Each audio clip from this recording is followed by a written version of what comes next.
yang dikasihi dan diberkati oleh Tuhan kita Yesus Kristus, puji nama Tuhan jika saat ini kita diberi kesempatan untuk beribadah bersama-sama dalam ibadah minggu. Kita akan mulai ibadah kita pada saat ini. Saya mengajak jemaat untuk berdiri bersama-sama kita muliakan Tuhan dari KPPK nomor 26, Mulia Bagi Allah.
Persiapkan hati kita, segenap hidup kita untuk sungguh-sungguh memuji menyembah Allah di dalam roh dan kebenaran.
kita ialah datangnya dari Tuhan yang telah menjadikan langit dan bumi dan tetap menyatakan kasih setianya turun-temurun dan tidak pernah meninggalkan perbuatan tangan kasih-Nya bagi setiap kita.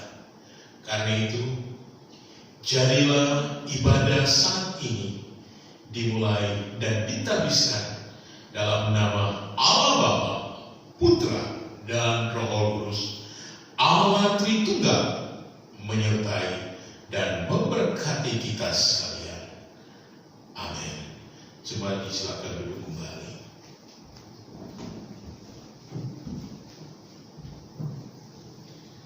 Saudara, kita bersyukur karena baru saja kita memperingati Paskah, di mana Kristus bangkit mengalahkan kuasa maut, sehingga kita anak-anaknya juga memiliki jaminan akan masa depan yang penuh dengan pengharapan. Ada hidup kekal yang disiapkan bagi setiap kita yang percaya kepadanya. Oleh karena Kristus hidup, mari kita terus memasyurkan Kristus yang hidup itu. Dan hendaklah kita semua senantiasa akan menjadi saksi yang hidup dimanapun kita ada. Kristus hidup. KPPK nomor 134. Kita akan nyanyikan bait 1, 2, dan 3.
karena Ia yang hidup adalah Allah Immanuel yang senantiasa akan menyertai saudara dan saya. Bapak Ibu, kita akan bersama-sama mengikrarkan pengakuan iman rasuli. Masing-masing kita berkata, aku percaya kepada Allah, Bapa yang Maha Kuasa, Khalik langit dan bumi, dan kepada Yesus Kristus, Anaknya yang tunggal Tuhan kita, yang dikandung daripada Roh Kudus, lahir dari anak darah Maria, yang menderita sengsara di bawah pemerintahan Pontius Pilatus, disalibkan, mati dan dikuburkan, turun ke dalam kerajaan maut. Pada hari yang ketiga, bangkit pula dari antara orang mati, naik ke surga, duduk di sebelah kanan Allah, Bapa yang Maha Kuasa. Dan dari sana Ia akan datang untuk menghakimi orang yang hidup dan yang mati. Aku percaya kepada Roh Kudus, gereja yang kudus dan am, persekutuan orang kudus, pengampunan dosa, kebangkitan tubuh, dan hidup yang kekal. Amin. Doa syafaat akan dipimpin oleh Pendeta Jones.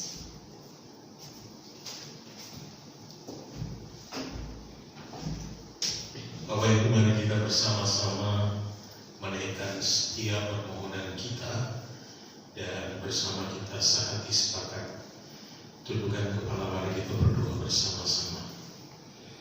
Kami memuji kebesaran-Mu ya Allah Immanuel, sebab Engkau Allah yang sudah menyatakan kasih dan anugerah-Mu, sehingga kami boleh mengalami kehidupan hingga saat ini. Bahkan kalau kami dapat bersekutu pagi ini pun, inilah wujud anugerah-Mu yang sempurna bagi kami, tetap menolong, memimpin, menyertai setiap keberadaan kami, hingga kami boleh menikmati persekutuan bersama dengan Tuhan, sekalipun setiap kami ada di rumah masing-masing bersama keluarga. Bapa, pagi ini dengan penuh iman sepakat sehati, kami terus menyerahkan ke hadapan Allah seluruh kehidupan umat-Mu di muka bumi ini. Bapa, kami sungguh hanya percaya akan Engkau sebagai sumber pengharapan kami, yang memahami dan tahu persis tiap keadaan dunia ini. Itulah sebabnya Bapa, di tengah semua umat-Mu menghadapi wabah virus COVID-19, kami terus berharap penuh kepada kuasa-Mu. Anugerahkan ya Tuhan bagi seluruh umat-Mu hati yang tetap berpaut kepada Allah, sehingga segala hal yang kami alami di tengah seluruh kehidupan ini, di tengah kami sedang menghadapi situasi yang sulit seperti ini, Engkau menjadi sumber pengharapan kami, dan Engkau akan tetap hadir menyatakan kasih dan kuasa menolong semua kami. Dan kami pun tetap menyerahkan ya Tuhan bagi pemerintah yang ada di tingkat pusat, Presiden, seluruh jajaran para menteri, hingga pemerintah yang ada di tingkat provinsi, kabupaten, kecamatan seluruh Indonesia, bahkan di daerah kami Kota Makassar.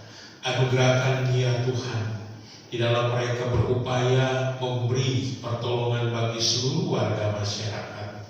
Kasih setia-Mu menyertai, dan di dalam semua hal yang sedang dilakukan saat ini oleh semua aparat kami, berikan kami Tuhan hati yang sungguh mau taat kepada pemerintah kami, sehingga segala situasi yang dilakukan demi kebaikan kami, Allah akan menyatakannya dalam kasih dan kuasa-Mu, dan biarlah kami akan terus terpelihara dalam kasih dan rahmat Tuhan.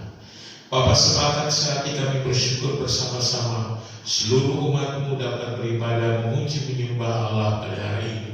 Karena itu anugerahkan ya Tuhan bagi semua jemaat-Mu yang ada di rumah masing-masing kekuatan, kesehatan hari lepas hari, di tengah menjalani seluruh kehidupan yang ada, bahkan di tengah menjalankan tugas pekerjaan, bahkan usaha-usaha yang dikelola.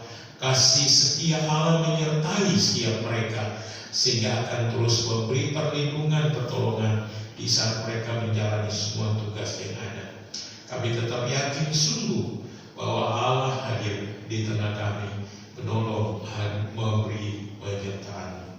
Bapa, hari ini kami bersama-sama akan membaca dan merenungkan firman-Mu.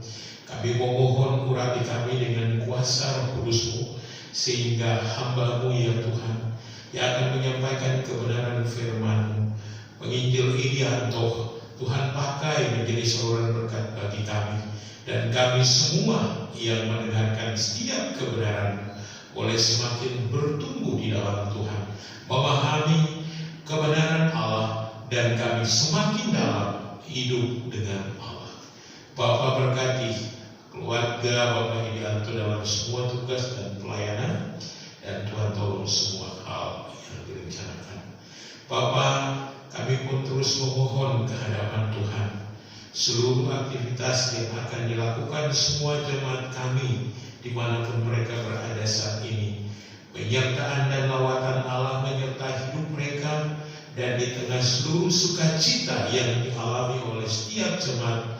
Jika minggu ini ada yang berulang tahun, Tuhan berkati setiap kehidupan mereka. Jika mereka mungkin sedang dalam pergumulan dan berbagai hal yang dialami, teguhkan, kuatkan, dan Tuhan akan menjadi sumber pengharapan yang sejati. Bapa, inilah seluruh permohonan kami yang kami bawa dan naikkan ke hadapan Tuhan yang sudah mengajar kami berdoa bersama-sama. Bapa kami yang di surga, dikuduskanlah nama-Mu, datanglah kerajaan-Mu, jadilah kehendak-Mu di bumi seperti di sorga. Berikanlah kami pada hari ini makanan kami yang secukupnya, dan ampunilah akan kesalahan kami, seperti kami juga mengampuni orang yang bersalah kepada kami. Dan janganlah membawa kami ke dalam pencobaan, tetapi lepaskan kami daripada yang jahat, karena Engkau yang mempunyai kerajaan dan kuasa dan kemuliaan sampai selama-lamanya. Amin. Mari dengan tetap berdiri kita akan nyanyikan Hormat Diberi.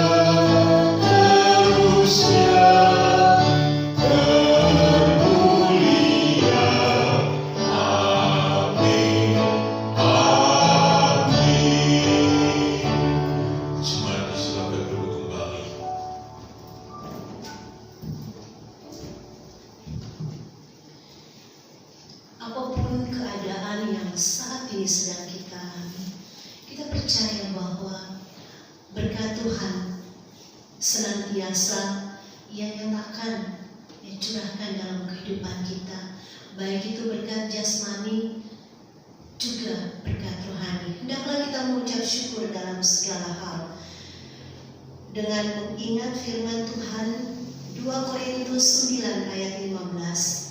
Syukur kepada Allah karena karunia-Nya yang tak terkatakan itu. Kita akan memberikan persembahan KPPK nomor 49. Kita akan nyanyikan saat kita memberikan persembahan. Siapkan persembahan kita masing-masing. Hendaklah kita memberikan yang terbaik.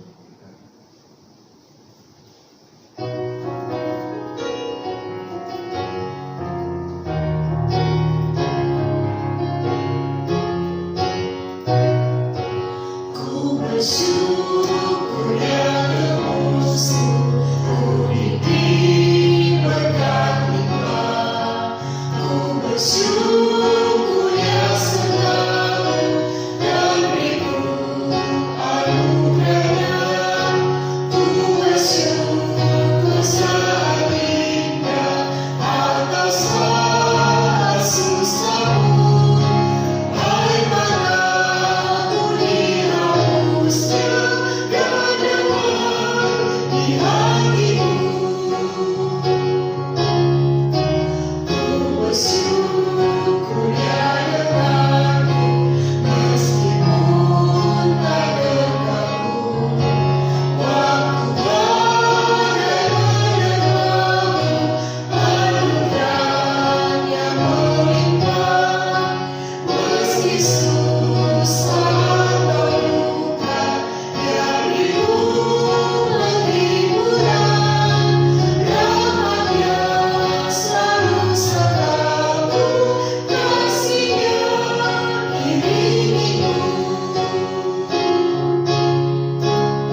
firman Tuhan yang saat ini akan disampaikan oleh Evangelis Edianto.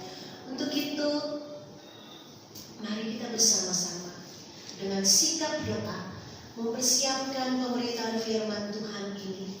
Biarlah hati kita semuanya bagaikan bejana yang siap untuk dibentuk oleh Sang Kunjunan, yaitu Tuhan yang akan berfirman kepada kita saat ini. Katakan, Tuhan, penuhiku dengan firman-Mu. Tuhan, hidupku bagaikan bejana yang kubawa kepadamu, siap untuk dibentuk seperti yang Kau inginkan. KPPK nomor 270.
Selamat pagi Bapak Ibu sekalian.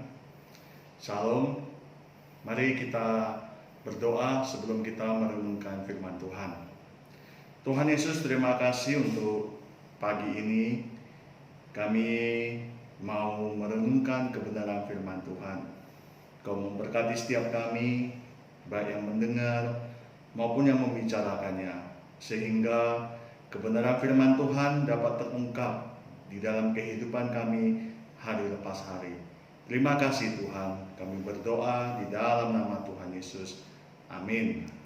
Mari kita membuka satu firman Tuhan di dalam Efesus pasal 2 ayat 1 sampai 10.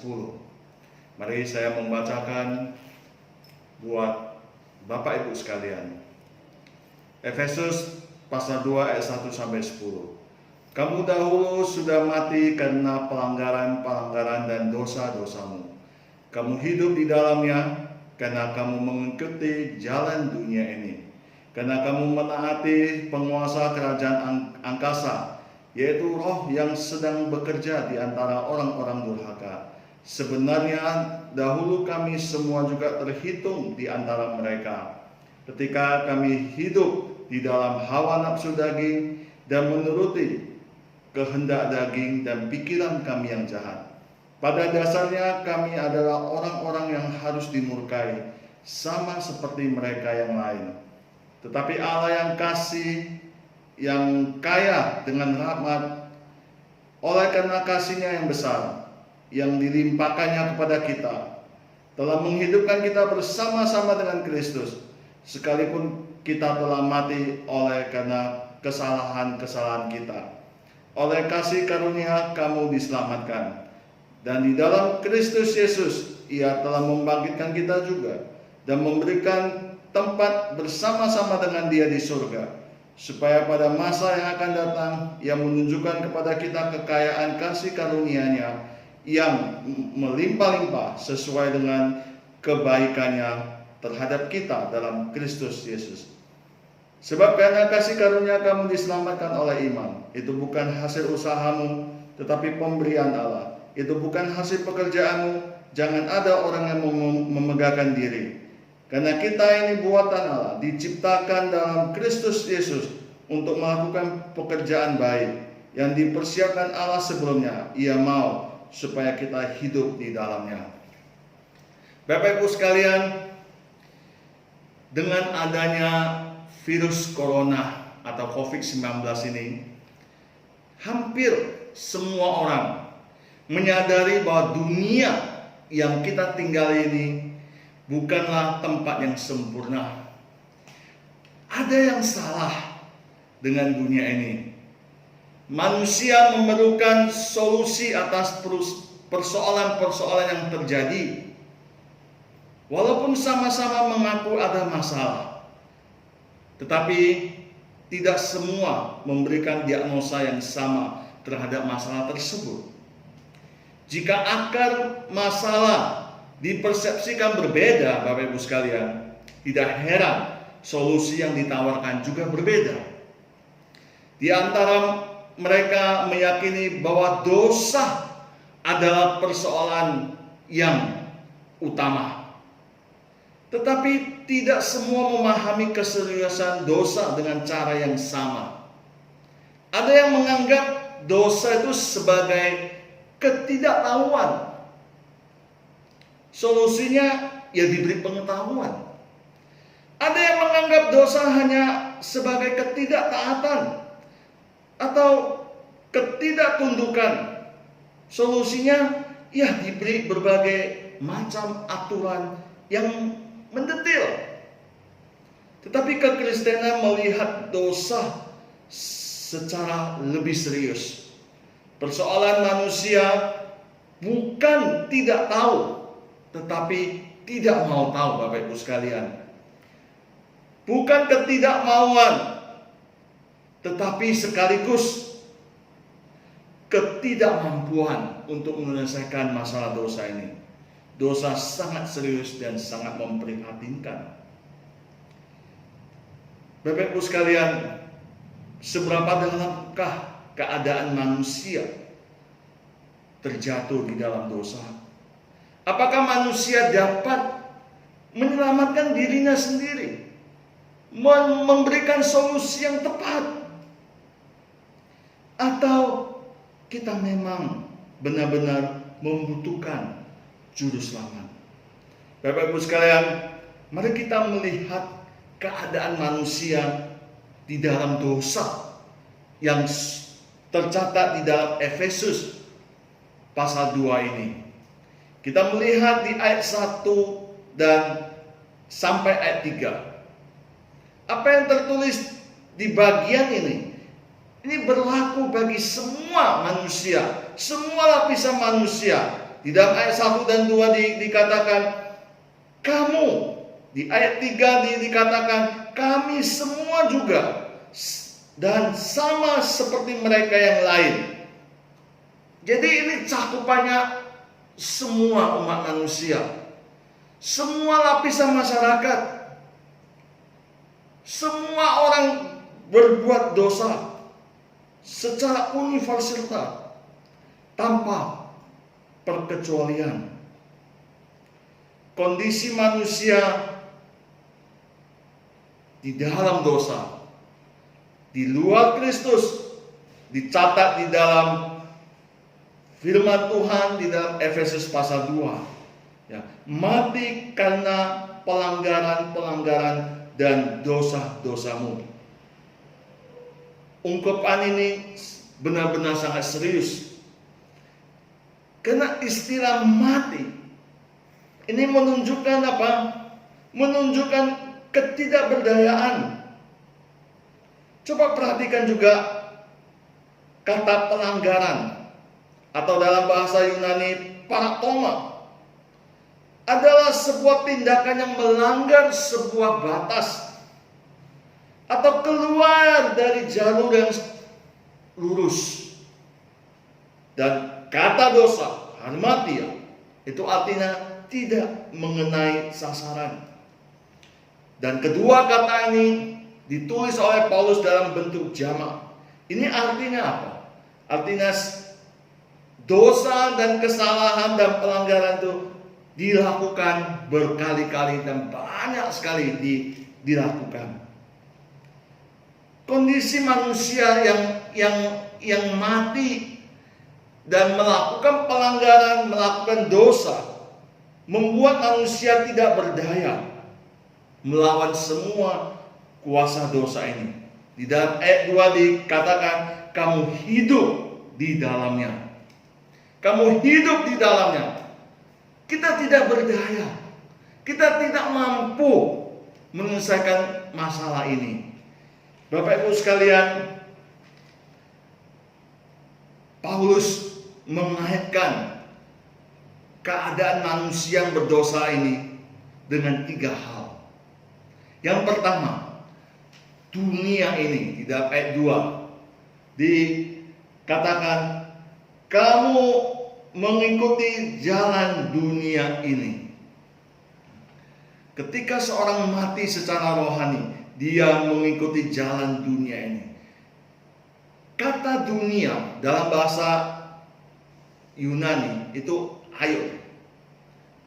Bisa artinya itu planet bumi, bisa juga orangnya, dan yang ketiga bisa juga sistem yang dijalankan dunia ini.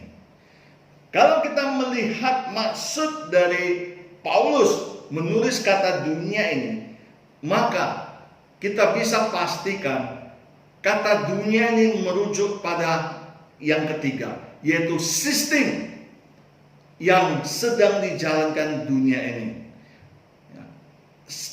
Prinsip atau semangat dunia ini yang hanya mengejar hal-hal yang sementara, seperti contohnya misalnya materi, hedonisme, sekularisme, dan lain sebagainya. Dan kalau boleh diterjemahkan dalam bahasa Indonesia, kata dunia ini lebih tepat kita tulis keduniawian yang bersifat sementara. Bapak Ibu sekalian, ini yang pertama. Jadi manusia yang berdosa, manusia yang mati secara rohani, mengikuti jalan dunia ini. mengikuti prinsip dunia ini, mengikuti semangat dunia ini, yang hanya mengejar hal-hal yang sementara, yang sudah saya sebutkan seperti materi, hedonisme, kesenangan, sekularisme, dan lain sebagainya. Mengejar hal-hal yang keduniawian, yang bersifat sementara. Dan yang kedua, iblis. Di sini kita melihat iblis memiliki kuasa dan otoritas yang besar. Dan di samping itu juga iblis juga bekerja di antara orang-orang durhaka. Kata bekerja di sini artinya ada kuasa. Ada kuasa yang sedang bekerja di dalam diri setiap orang berdosa. Artinya iblis bekerja di dalam diri atau hati manusia yang berdosa. Kalau kita bandingkan di dalam Efesus pasal 6, mari kita melihat sebentar Bapak Ibu sekalian. Efesus pasal 6 ayat 11 sampai 12. Paulus mengatakan, kenakanlah seluruh perlengkapan senjata Allah, supaya kamu dapat bertahan melawan tipu daya iblis.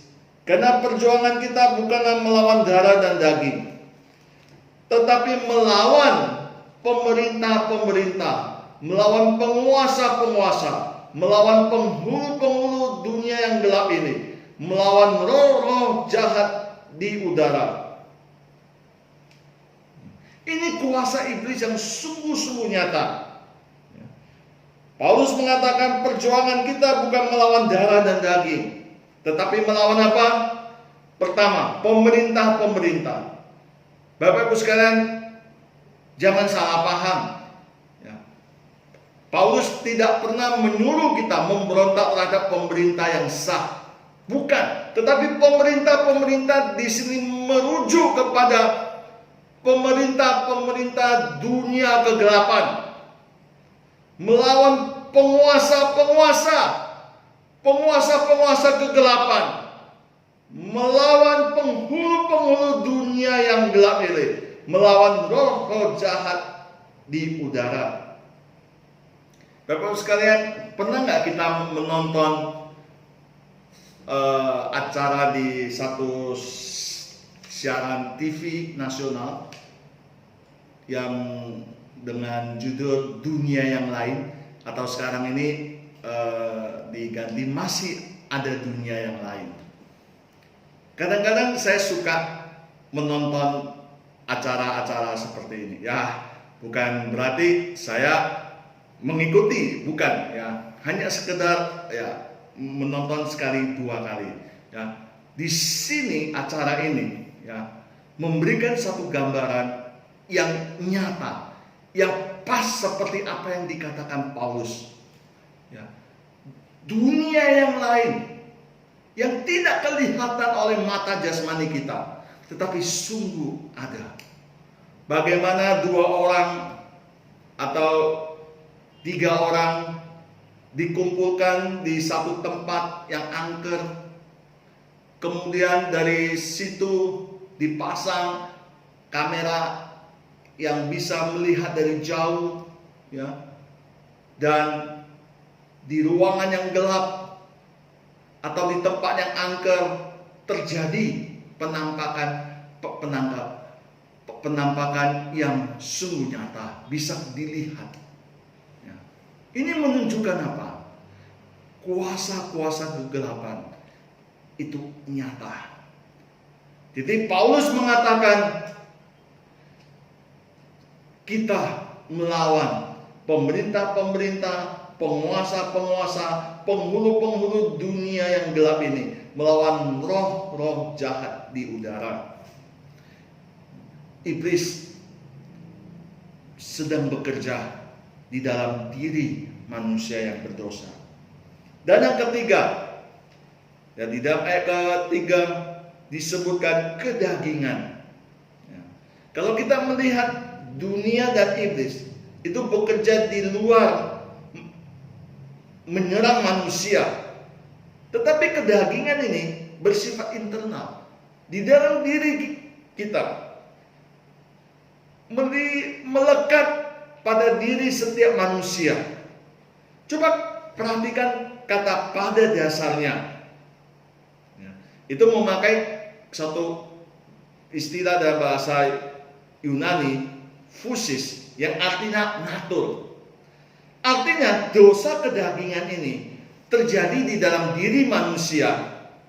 Dosa ini muncul dari natur manusia yang berdosa.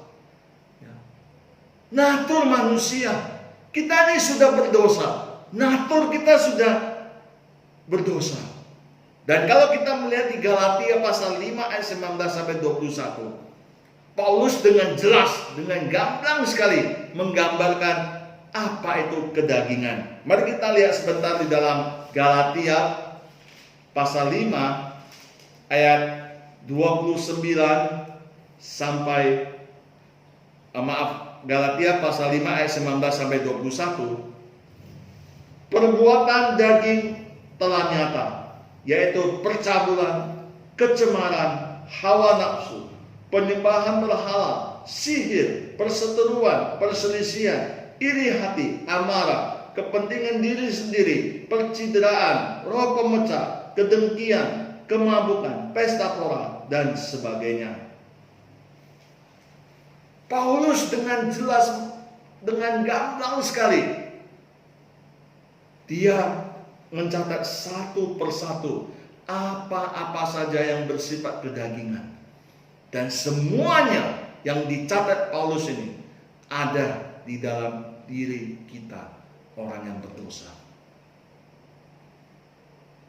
Setiap kita pasti ada kecemaran, hawa nafsu, penyembahan berhala, sihir, dan lain sebagainya. Termasuk orang Kristen, termasuk orang yang percaya, masih hidup di dalam kedagingan. Bapak-ibu sekalian, Allah tidak membiarkan manusia berdosa tetap berada di dalam keadaan yang tidak berdaya. Allah berintervensi untuk memberikan solusi. Ada pengharapan di dalam Kristus, dan ini semua hanya karena anugerah. Coba kita melihat di dalam ayat 4 dan ayat 5. Di situ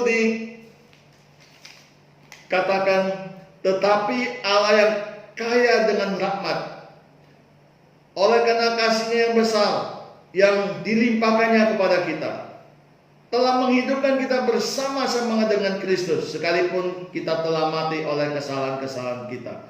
Oleh kasih karunia kamu diselamatkan. Jadi di dalam ayat 1, 2, dan 3, Paulus menggambarkan kondisi manusia yang tidak berdaya. Tetapi mulai di dalam ayat 4 dan sampai ayat 10, itu ada kabar baik.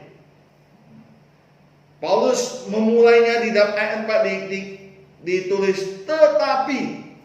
Artinya ada sesuatu yang kontras. Ayat 1, 2, dan 3. Ayat 4, 5, 6, 7, 8, 9, 10. Itu dua hal yang sangat kontras sekali. Ayat 1 sampai 3 menceritakan keadaan manusia yang tidak berdaya, berdosa, dan lain sebagainya, tidak mampu. Tetapi ayat 4 dan sampai ayat 10, Allah memberikan satu solusi, satu pengharapan di dalam Kristus, dan ini karena anugerah. Dan di ayat 4 dan 5 ada muncul kata kasih karunia. Kalau kita bandingkan dengan kesalahan, maka kasih karunia ini menutupi kesalahan. Kalau kita bandingkan dengan pelanggaran, maka kasih karunia ini menutupi pelanggaran. Ini adalah pemberian Allah, bukan usaha manusia. Ini tentang kebaikan manusia. kebaikan Allah yang diberikan kepada manusia, sehingga manusia bisa menjadi manusia yang baik. Kasih karunia dan kebaikan Allah berulang kali disebutkan dan diberikan keterangan, di antaranya di dalam ayat 4 dilimpahkan, di dalam ayat 7 kekayaan dan melimpah-limpah. Ini artinya Allah mengasihi kita, bukan ala kadarnya, tetapi sepenuhnya, Bapak Ibu sekalian. Tidak setengah-setengah, sepenuhnya. Allah menyiapkan sebuah cara untuk menyelamatkan manusia. Satu-satunya cara, yaitu melalui Kristus. Jadi barang siapa yang percaya pada Yesus, maka orang tersebut akan dibangkitkan. Orang tersebut akan diciptakan di dalam Kristus Yesus. Di dalam ayat 5 dikatakan, telah menghidupkan kita bersama-sama dengan Kristus. Di dalam ayat 10 diciptakan di dalam Kristus Yesus. Yang mati dibangkitkan. Yang naturnya sudah rusak karena dosa diciptakan kembali. Kebenaran ini memang masuk akal, Bapak Ibu sekalian. Bagaimana orang mati bisa memberikan respon kepada panggilan Allah kecuali mereka dihidupkan terlebih dahulu? Bagaimana seseorang yang dikuasai oleh naturnya yang berdosa bisa mengambil keputusan yang besar untuk melawan natur dosa tersebut kecuali dia terlebih dahulu diciptakan kembali? Jadi kekristenan bukan hanya tentang perubahan eksternal, tingkah laku berakal, tetapi perubahan internal, kelahiran kembali di dalam Kristus Yesus. Dosa tidak cukup dilawan dengan aturan. Manusia membutuhkan juru selamat, yaitu Yesus Kristus. Bapak Ibu sekalian, mengapa cuma Yesus yang sanggup menyelamatkan kita dari dosa? Mengapa bukan yang lain? Apakah Yesus itu sombong? Apakah Yesus itu egois? Yesus sering sekali di dalam Injil, Yesus mengumumkakan atau mengklaim satu klaim yang eksklusif. Akulah jalan dan kebenaran. Tidak ada seorang pun yang datang kepada Bapa kalau tidak melalui aku. Akulah kebangkitan dan hidup. Barang siapa yang percaya kepadaku, ia akan hidup walaupun ia sudah mati. Dan banyak sekali klaim-klaim eksklusif yang dikemukakan Yesus sepanjang pelayanan Yesus di dalam muka bumi ini.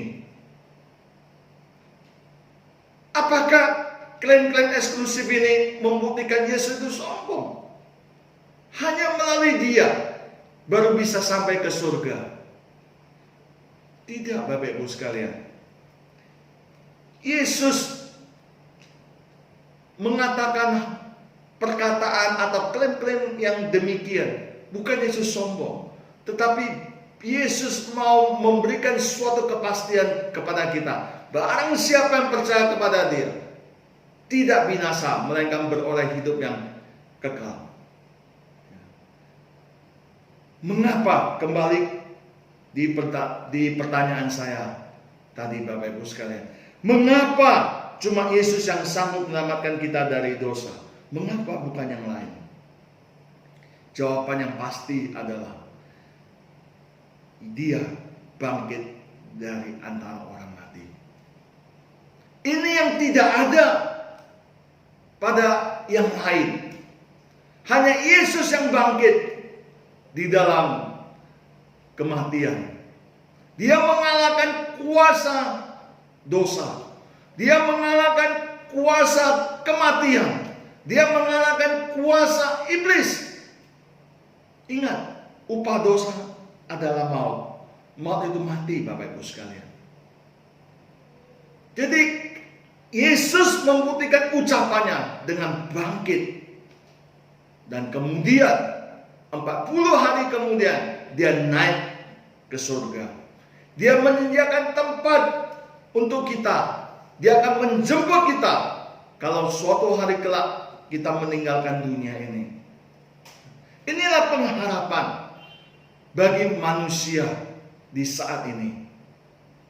Bapak Ibu sekalian, sekali lagi kita hidup di dalam dunia yang penuh dengan masalah dan dosa. Manusia tidak sanggup melawan kuasa dosa. Manusia tidak sanggup menyelamatkan dirinya sendiri. Manusia butuh juru selamat, yaitu Kristus Yesus, satu-satunya jalan untuk mendamaikan manusia. Bapak Ibu sekalian, kiranya melalui perenungan singkat yang saya sampaikan saat ini bisa membuka hati dan pikiran kita untuk meneguhkan iman kepercayaan kita. Hanya Yesuslah satu-satunya pengharapan kita. Amin. Mari kita berdoa. Tuhan Yesus, terima kasih Tuhan untuk firman Tuhan yang bisa kami dengar. Kiranya firman Tuhan ini bisa merubah sikap hidup kami, memberikan kepada setiap kami pengertian yang benar. Yesus Kristuslah satu-satunya jalan keselamatan, membawa kami dari kematian menuju kepada kehidupan. Terima kasih Tuhan. Kami berdoa di dalam nama Tuhan Yesus. Amin. Salam Bapak Ibu sekalian. Selamat pagi. Tuhan Yesus memberkati kita semua. Amin.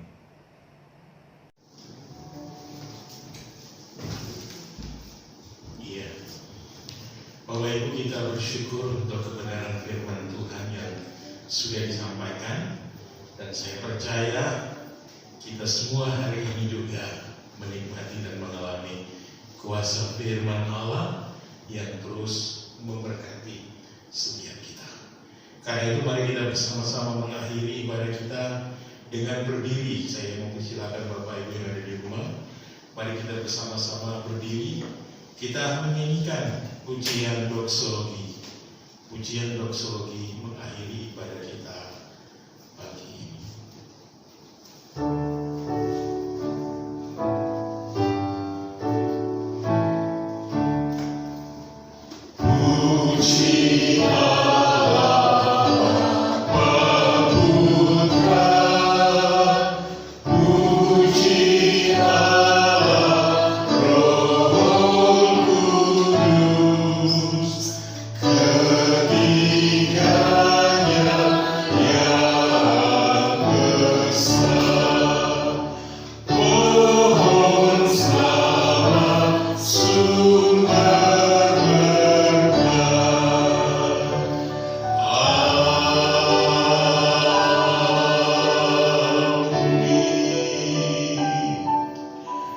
Jemaat yang dikasihi dan diberkati oleh Tuhan, jalanilah seluruh kehidupan yang Allah anugerahkan di dalam kasih dan tuntunannya, dan terimalah berkat dari Tuhan. Tuhan memberkati engkau dan melindungi engkau. Tuhan menyinari engkau dengan wajah-Nya dan memberi engkau kasih karunia. Tuhan menghadapkan wajah-Nya kepadamu dan memberi engkau damai sejahtera dari saat ini sampai selama-lamanya. Amin.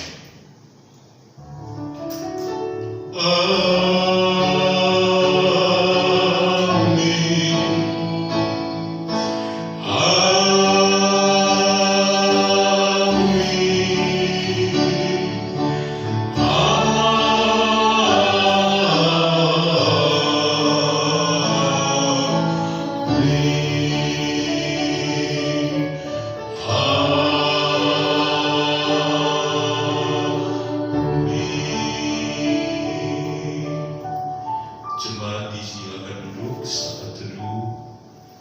Ibadah kita selesai. Dan akhirnya Bapak Ibu, selamat beraktivitas di hari Minggu ini sekalipun ada di rumah dan di dalam seluruh keberadaan kita.